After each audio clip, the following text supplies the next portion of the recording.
स्वागत है दोस्तों आपका स्टॉक मार्केट के बेसिक कोर्स पार्ट 2 में। पार्ट 1 में हमने देखा कि टेक्निकल एनालिसिस क्या होती है। पार्ट 2 में हम देखेंगे कि टेक्निकल एनालिसिस की हिस्ट्री क्या है। अगर हमारा कॉन्सेप्ट क्लियर होगा तो गाइस मार्केट में आप लोगों को बिल्कुल भी दिक्कत नहीं आने वाली है। तो वीडियो में बने रहना, काफी ज्यादा इंटरेस्टिंग होने वाली है। तो आओ शुरू करते हैं। टेक्निकल एनालिसिस कोर्स के सेकंड एपिसोड में आपका स्वागत है। पिछले लेक्चर में हमने टेक्निकल एनालिसिस को एक एग्जांपल के साथ समझा था और इस एपिसोड में हम टेक्निकल एनालिसिस की हिस्ट्री के बारे में बात करने वाले हैं कि टेक्निकल एनालिसिस कहां से शुरू हुआ, कैसे शुरू हुआ और उसकी स्टोरी क्या रही है। 17वीं और 18वीं सदी में ओसाका नाम की सिटी जापान का बिजनेस कैपिटल थी। ओसाका सिटी समंदर के पास थी, जिसकी वजह से ट्रांसपोर्टेशन के हिसाब से ओसाका काफी सुटेबल सिटी थी। धीरे धीरे ओसाका में राइस ट्रेडिंग मार्केट डेवलप होने लगा और फिर ओसाका में जापान का पहला राइस एक्सचेंज शुरू हुआ। अब ओसाका जापान का इकलौता राइस एक्सचेंज होने की वजह से फार्मर्स दूर दूर से अपना राइस बेचने के लिए ओसाका आते थे और राइस ट्रेडर्स दूर दूर से ओसाका जाते थे राइस की ट्रेडिंग करने के लिए। तो जब मुनेहिसा होमा राइस ट्रेडिंग करने के लिए ओसाका जाने लगा तो उसने ऑब्जर्व किया कि वहाँ के जो ट्रेडर्स थे और फार्मर्स थे उन्हें राइस की प्राइस प्रेडिक्ट करने में बड़ी दिक्कत आ रही है। फार्मर्स और ट्रेडर्स राइस की प्राइस प्रेडिक्ट नहीं कर पा रहे हैं, जिसकी वजह से उन्हें ज्यादातर घाटे के सौदे हो रहे हैं। किसी टाइम राइस की प्राइस बहुत ऊपर चली जाती थी तो अचानक से बहुत नीचे चली जाती थी और राइस प्राइस की इस फ्लक्चुएशन की वजह से ट्रेडर्स और फार्मर्स दोनों भी कंफ्यूज रहते थे और सही डिसीजन नहीं ले पाते थे। तो होमा ने इस प्रॉब्लम का सोल्यूशन निकालने के बारे में सोचा।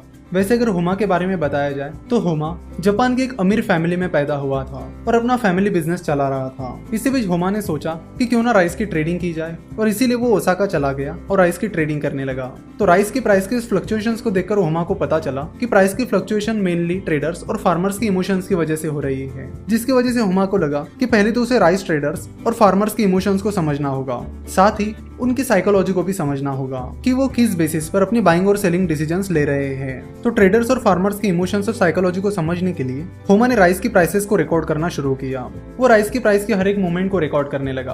उस पर्टिकुलर दिन उस राइस की प्राइस इतने बजे कितनी थी, क्लोज कितने बजे हुई, ओपन कितने बजे हुई, उस दिन राइस प्राइस का हाई क्या था, लो क्या था, एटसेट्रा। अब दिक्कत ये थी कि होमा सकाता रहता था और राइस मार्केट ओसाका में था। अगर सकाता और ओसाका के बीच का डिस्टेंस देखा जाए तो वो 600 किलोमीटर था, जो कि काफी ज्यादा है। तो अब राइस प्राइस की मूवमेंट को ट्रैक करे तो कैसे? हर टाइम ओसाका में रहना होमा के लिए पॉसिबल नहीं था, तो उसे लगा कि उसे कुछ ऐसा सिस्टम बिठाना चाहिए जिससे वो राइस प्राइस की हर एक मूवमेंट को ट्रैक कर सके। जैसे कि हमें पता है कि होमा एक वेल्दी फैमिली से बिलोंग करता था, तो होमा के पास पैसों की कमी तो कोई थी नहीं, तो इसके लिए उसने मैनुअल सिस्टम रखा।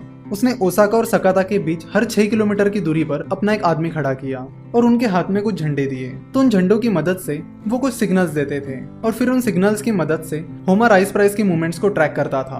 अपने सिस्टम की मदद से होमा सकाता में बैठकर राइस प्राइस की मूवमेंट को ट्रैक कर पाता था। वो पता कर पाता था कि ओसाका में क्या चल रहा है, शेयर की प्राइस ऊपर जा रही है या नीचे जा रही है। और कई टाइम तक वो राइस प्राइस की मूवमेंट को ट्रैक करता रहा। तो कुछ टाइम तक राइस प्राइस की मूवमेंट को ट्रैक करने के बाद होमा को पता चला कि राइस प्राइस की मूवमेंट में कुछ पैटर्न्स आ रहे हैं और वो रेगुलरली रिपीट भी हो रहे हैं। तो होमा ने ऐसे अलग अलग पैटर्न्स पर ध्यान देना शुरू किया कि क्या चीज होने के बाद वो पैटर्न्स डेवलप हो रहे हैं। और फिर होमा ने उन पैटर्न्स को अलग अलग नाम देना शुरू किया और उसने उनके चार्ट बनाकर वो बायर्स और सेलर की साइकोलॉजी को समझने लगा। यानी वो राइस ट्रेडर्स और फार्मर्स की साइकोलॉजी को समझने लगा, उनके इमोशंस को समझने लगा और फिर अपनी इस टेक्निक का उपयोग होमा राइस ट्रेडिंग करने के लिए करने लगा। उन चार्ट्स की मदद से और उन पैटर्न्स की मदद से वो अपनी बाइंग डिसीजन और सेलिंग डिसीजन लेने लगा और राइस मार्केट में ट्रेड करने लगा। अपने इस टेक्निक का उपयोग करके होमा एक सक्सेसफुल ट्रेडर बना। कहा जाता है कि होमा ने लगातार 100 ट्रेड्स में प्रॉफिट हासिल किया था। होमा के इस सक्सेस को देखकर और इस ट्रेडिंग स्टाइल को देखकर बाकी ट्रेडर्स भी होमा के स्टाइल को फॉलो करने लगे। वो भी होमा की तरह चार्ट्स बनाने लगे और होमा के पैटर्न्स को समझने लगे और इन्हीं पैटर्न्स का उपयोग करके वो भी अपनी बाइंग और सेलिंग डिसीजन लेकर राइस मार्केट में ट्रेड करने लगे। तो होमा की ये स्ट्रेटेजी और होमा ने डेवलप किए हुए ये पैटर्न्स ही जापानीज कैंडलस्टिक चार्ट का बेस है। बाद में इसी टेक्निक को यानी कैंडलस्टिक टेक्निक को अलग अलग चीजों की ट्रेडिंग के लिए इस्तेमाल किया गया और बाद में ये चीज स्टॉक ट्रेडिंग में भी आ गई। ट्रेडर स्टॉक ट्रेडिंग में शेयर की पिछली प्राइसेस का एनालिसिस करने लगे और उन पैटर्न्स की मदद से वो फ्यूचर प्राइस को प्रेडिक्ट करने लगे। तो ये है टेक्निकल एनालिसिस की हिस्ट्री, जिसमें मुनेहिसा होमा ने जापानीज कैंडलस्टिक चार्ट की मदद से राइस प्राइस को प्रेडिक्ट करना शुरू किया था और अब यही टेक्निक स्टॉक मार्केट में भी चल रही है। तो जो मेथड होमा ने यूज की वो ये थी कि किसी भी चीज की प्राइस मूवमेंट की हिस्ट्री को आप ट्रैक करिए और उसकी मदद से फ्यूचर को प्रेडिक्ट कीजिए, जिससे आपको ट्रेडर्स के इमोशंस और साइकोलॉजी को समझने में मदद मिलती है। साथ ही शॉर्ट टर्म में शेयर प्राइस कहाँ जा सकती है इसकी कुछ बेसिक आइडिया मिल सकती है। आशा करता हूँ कि आपको आज का एपिसोड पसंद आया होगा और टेक्निकल एनालिसिस की हिस्ट्री अच्छे से समझ आई होगी।